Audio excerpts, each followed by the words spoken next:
I think this brilliant thing is like false. I think it's not really. It's interesting to just sacrifice my knight like this, but it's not actually a sacrifice. I don't agree with chess.com's assessment of this brilliant move, but I'm pretty flattered. Okay, so let's go. 1594. I got a +7 here. Let's go. Bishop's open. Bishop's opening. Let's go. Okay, I gotta play this move because if I don't, the knight could actually capture. Um, let's try this.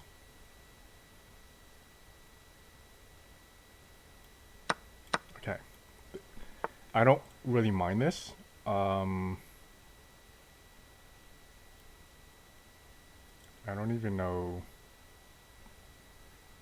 I've never seen this type of play before. It seems kind of dubious, but I don't really know. I don't really know the punish for it.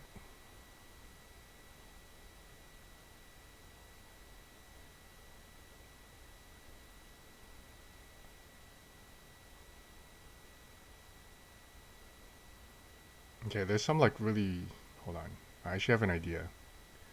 I'm gonna play here. No, I don't have an idea. Hold on. Um, here, here. Okay. Do this.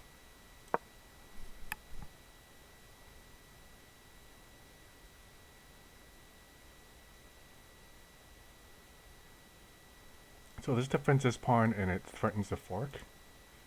I mean, this works later, but not right now. Okay.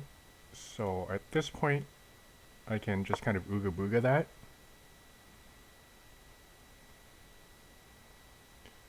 And I'm a little bit scared of castling this side because there's going to be no castle here, right? Um, right?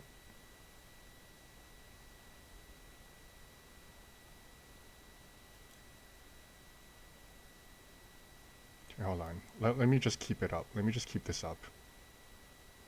I'm going to keep this up so that this guy's not under any fire. A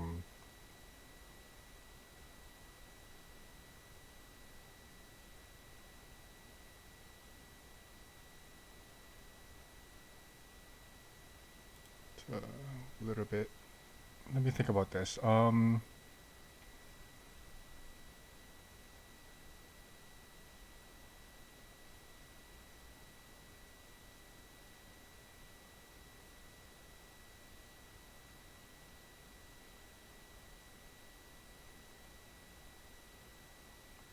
think I kind of screwed myself. Here. Okay, castle takes. I think that works, right? Castle takes, and you can't take that just yet. I think castle takes. I think that's what I'm gonna play.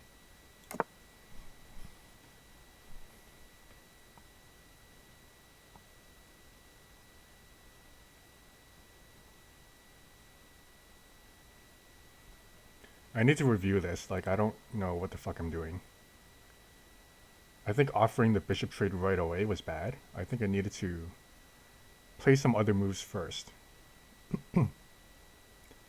I think another way to approach it instead of going bishop trade right away is to move my knight from g1 to e2 and then prepare this thing. So, um, so if takes, the queen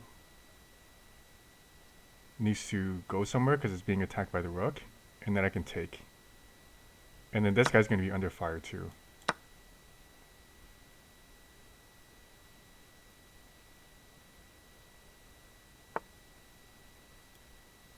Right.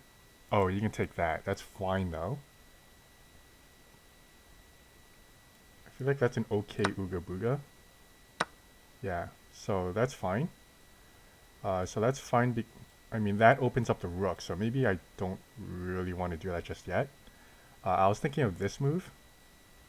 Thing is that I don't really know what's going on if the queen moves away.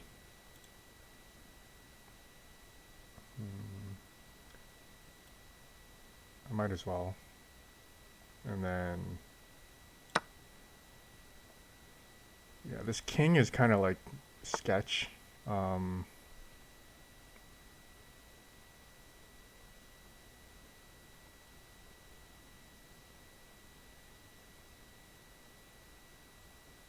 I'm kind of feeling like maybe I can move over. Maybe I can like move this guy over.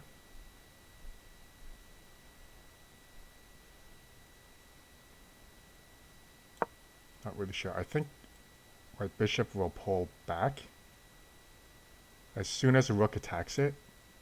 I think this is also something that's possible, but I don't want to like eventually get it trapped.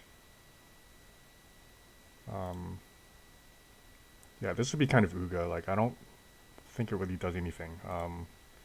So this is a better spot for my bishop because it's kind of like applying pressure both sides. Interesting. What can I do here? Maybe I can slide over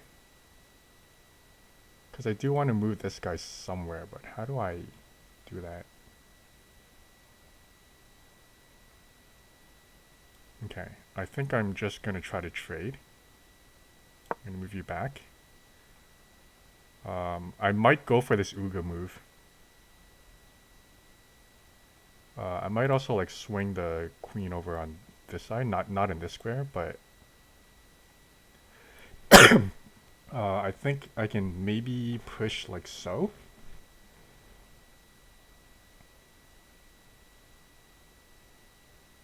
I feel like this pawn's extremely bad, but it's hard to attack because the knight has nowhere to attack from, and then the queen can't really go there.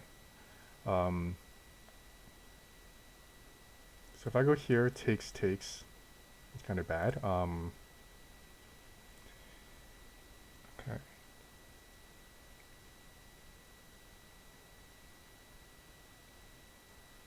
If I go here,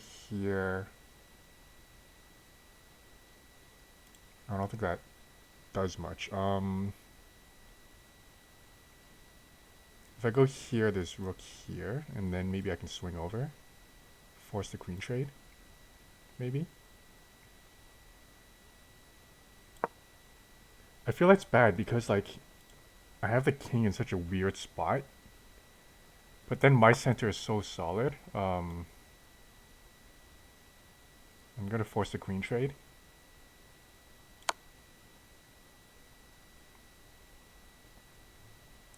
And then I'm gonna grab the file, I think.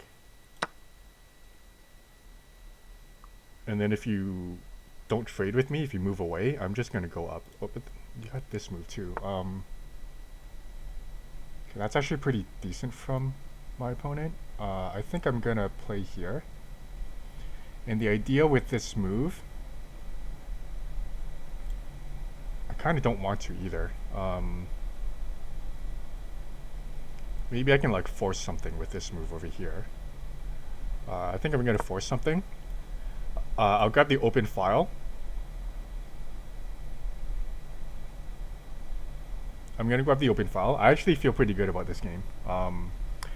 I think I can get 1600 here, but it's still like, it's not like an auto win, even though it's like, it's getting pretty close to a win here.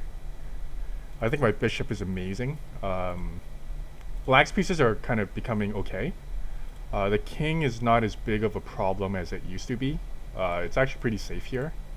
But this structure is gonna fall pretty soon, and then I'm gonna march this guy. So that's my game plan, yeah. I don't think you can do that much about it, because I can start targeting this guy. So it's not gonna be easy to win this for my poor opponents.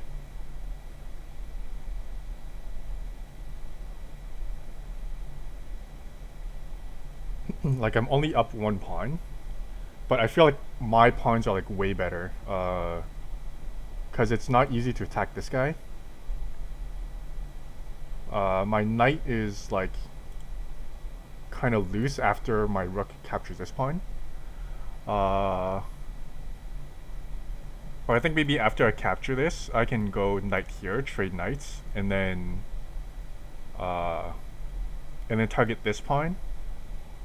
But maybe before I do that, I should like bring my king over to e2. Actually, no. Wait, there is no rook here, cause okay, that is interesting. I see the idea with that. The problem is everything gets frozen, right? If I do this, I'm pretty sure the entire position gets frozen if you do that. And if you try to do some weird stuff like that, I can take first and then take. I understand this move though, because you're trying to protect the 7th rank so that my rook can't get in. I think that at this point, okay, I don't mind. I don't mind the capture.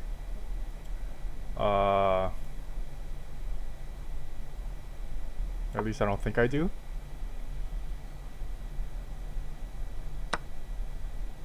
Okay. Do not mind that. I just need to be maybe I need to like move this pawn instead of this pawn to kind of like clamp down. I don't think that was the suitable play. I'm just trying to think of a way to target that, and I think I have the way. I'm gonna go here. If you push here, I can target like that. So I think I'm okay doing this.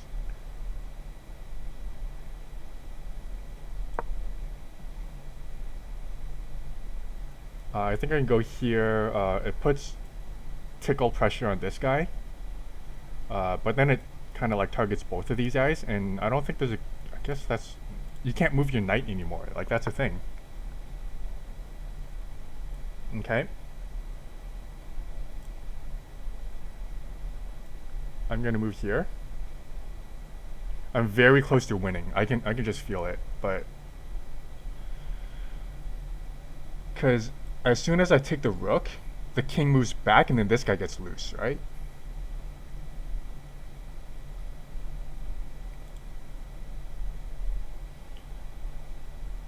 Like everything's frozen. This guy's under fire. You can't really save it. And then once this guy goes down, I can like target this guy. And this position's so frozen. Yes, I did it. 1600, 1601. Okay, that was a great game. I think I played really well there. I'm very happy. Very happy with that game. All right, so I'll look at that game. 90% accuracy. I played. That was one hell of a game. I felt like I messed up in the beginning. I played Bishop's opening.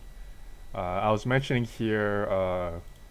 This is kind of like a trap. If you don't have experience with Bishop's opening, you might be tempted to just develop. But here, Black can actually take, and then there's this fork trick, which is not really winning, despite what the computer says. At this level, this is like an okay position, but still, like it's not the most pleasant. So I have to defend with the pawn.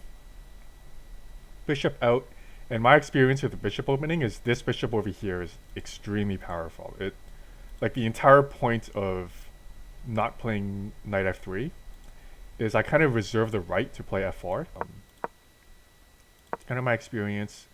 Normally I would maybe play, I actually don't know what the best move here is. I guess, okay, going after the bishop. I gotta keep that in mind. But if you play knight here, what's the best move? And then let's say, well, what's the best move here? Okay, so that's interesting. I wonder if this is a good move. Does it fail for some sort of tactical reason? Because the thing is that I want to reserve the right to play f4. Chess.com's too laggy, so I'm just gonna keep playing my game. So here I feel like this was a huge mistake, and black got some serious tactics on me here. I couldn't take because this guy over here, and here I realized I kind of messed up. Computer thinks I'm okay. This double pressure, it's too much. What I saw here is that, like, I was actually considering sacking the pawn. I was considering defending with the king. Um, I got a little bit lucky, I guess. I guess it's not like lucky. This is kind of a thing that happens when you put your knight on c3. Is that your knight does have this square. I'm threatening a fork and defending this guy at the same time. And I kind of wonder what the most accurate way to play this is. Okay, the computer likes that. So this kind of double pressure is on. I think maybe this would have been a good chance to castle. Check out, yeah, this danger level. Here I realized if there's takes with check, which is horrible because I lose both rooks. I was actually considering it, and then I realized that both of my rooks died. So here, I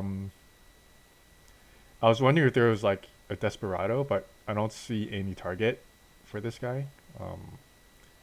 So I realized that if I castled, takes, you can't really take back because this is under fire. So that's kind of why I figured castle was okay. I think this brilliant thing is like false. I think it's not really... It's interesting to just sacrifice my knight like this, but it's not actually a sacrifice. I don't agree with chess.com's assessment of this brilliant move, but I'm pretty flattered. Takes with an attack on the queen, and at the end of it, I get the Ooga Booga on the queen. I think I mentioned that this is not really that great. Like, it's okay, but the queen can take back. And here, okay, yeah, I wasn't sure if taking was good.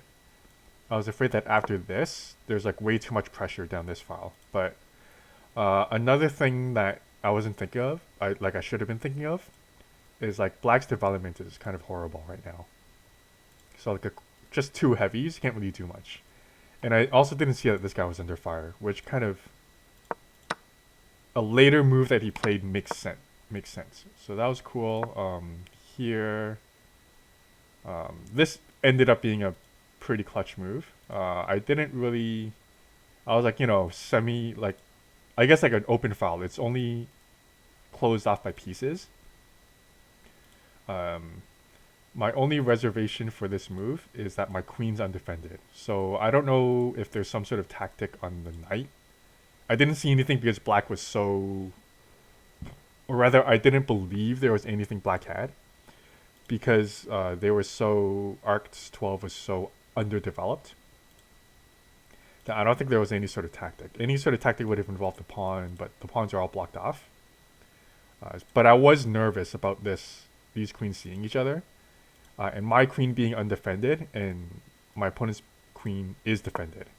So I was kind of like considering putting this rook here and this rook here. But I felt like basic chess principles... I have an open file and a half open file. That these two would be good files to take. And my opponent should try to like get this half open file. Except there's nothing going on the queen side. So this half open file is not scary. This half open file is game winning. Because it forced my opponent to play this. Because had they not played this, the rook wouldn't be able to move. So here you'll later see kind of like the drawback to this move, which I'll admit, even I didn't really understand why this move was such a huge concession. But I think it was necessary because black had to move the rook somewhere, like wherever it was, it had to move. So you had to play this move. Alternative would be to play the queen there. But at the time I had a bishop on f7, so the queen couldn't really like defend there. Here, like whatever. So here, yeah, my idea was to trade queens. I felt like this was a pretty bad move, but I didn't really see a way to like kick this queen out, and that's not what I meant to do.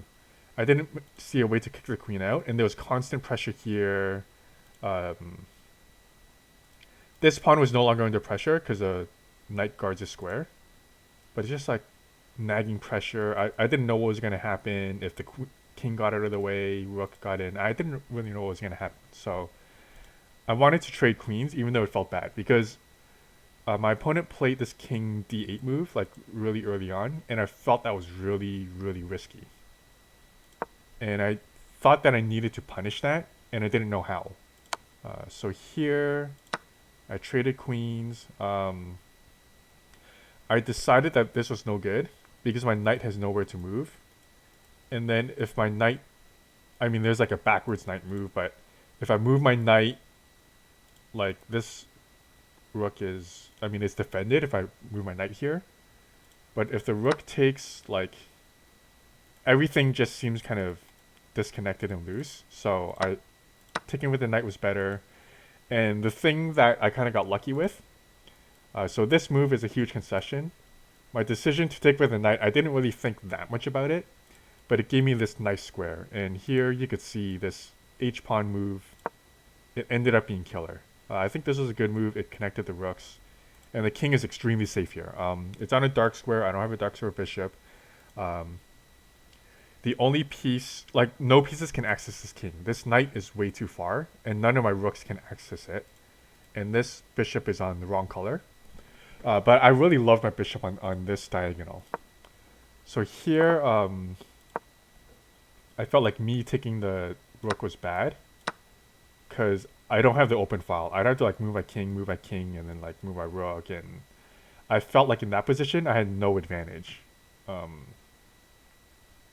Yeah, so whereas if my opponent took me, let's say I move my king here. If my opponent took me, I would have the open f file. And good things happen when you control the only open file.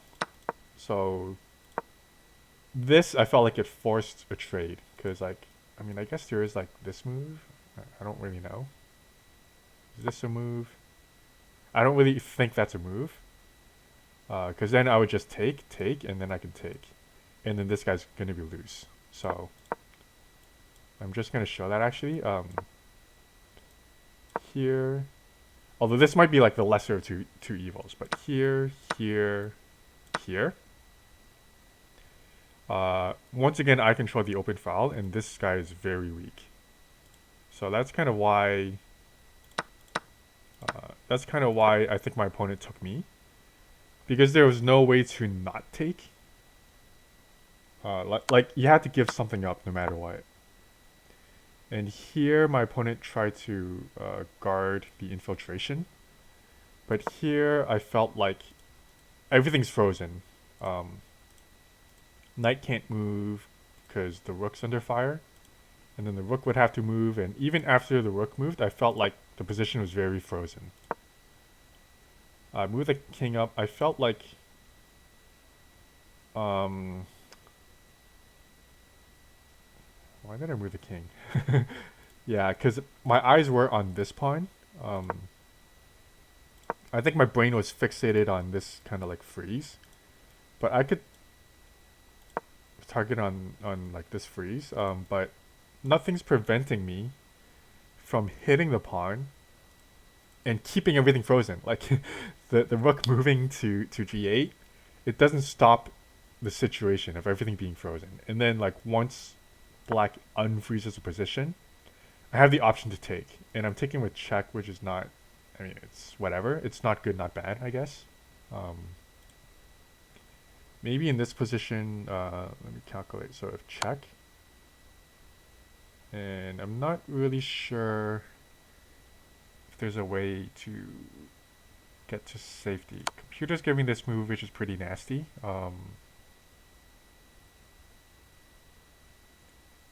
This was pretty nasty because it like re-freezes a position. I mean, not really, because the king's touching the rook. Yeah, it's interesting. Yeah, so that's, I think, pretty good. So here I didn't take because I felt like the A and B pawns together, they weren't going to do anything. And this, I think, would kind of like give black something. There's some sort of middle presence, but even there's like a middle presence, a half open b file, but even this is like extremely good for me. But I felt like I'm kind of like letting black off the hook because there's always rook b8, and then you could move the rook up somewhere, which unfreezes this knight, and then you could like move the knight, and you know I didn't really feel that was good. I guess this is kind of bad because there's this fork, but you know what I mean. Like as soon as the rook moves off of the 8th rank, this knight is no longer frozen. So yeah, I mean I could have taken, but I felt like I didn't need to. And here I was actually pretty happy to see this capture, even though my bishop was amazing. My bishop, I guess it was better than my opponent's bishops, but now I feel like my pawns are like insanely good, like this kind of structure. And I was debating between this and this. I felt I couldn't really tell the difference. Like, how do I want to solidify this pawn? But it also wasn't really a pressing need, because like, how are you gonna attack this pawn? There's like, this knight is stuck. I guess you could do this to like, to loosen up. I don't know, like I was thinking like pawn moves, and so this wasn't scary at all. I think the idea was to free the rook, in order to free the knight, but the knight's kind of frozen as it is. I think maybe, yeah. So I wasn't really scared of this kind of idea as an attack, because it's a minority here, and if you get all the way here, I can just capture. And if you trade or like a sack a pawn or whatever, I still have a nice center, and black's position is still frozen. These two pawns, you can't defend it at all. There's no mobility. So once I get these two pawns, my G pawn's just gonna march. So I felt like I was very close to winning at this point. So my idea here, so I wasn't really sure how to win this. I still felt like I was gonna win these two pawns. But my idea here is to reroute here. So let's say, yeah, black plays here. I play here. My opponent resigned here because the position is just so horrible. Because this one's under fire, there's absolutely no way to defend it. If you try to kick me out, that's under fire, and now this pawn is like even weaker. I can target it pretty easily. And even after I target it, I guess I would target it like this. This is probably better to keep this freeze. So let's say, I don't know, something like this. I do here. I was actually kind of considering to, let's say the knight unfreezes. Okay, in this position, I was probably going to take the pawn if the knight moves. I wasn't going to take this. But also, in this position, if the knight somehow unfreezes itself, I don't know how the knight would unfreeze itself. But let's just play some dumb moves. Here.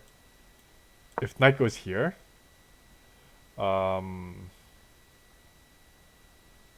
don't know. I don't really know what I saw, but take here. I thought this pawn was hanging in this position, but anyway, yeah. So my idea here, this is just way too powerful. I'm hitting one of these two pawns. When one of these two pawns falls, the other one's gonna fall, and black has no mobility. Because like honestly, I think the rook move here, it would have been better to try to like free your rook like this, even though it's extremely slow, and your rook has absolutely no future, because everything is kind of like blocked off. I feel like the second we trade rooks, I win, because I just win this pawn, I win this pawn.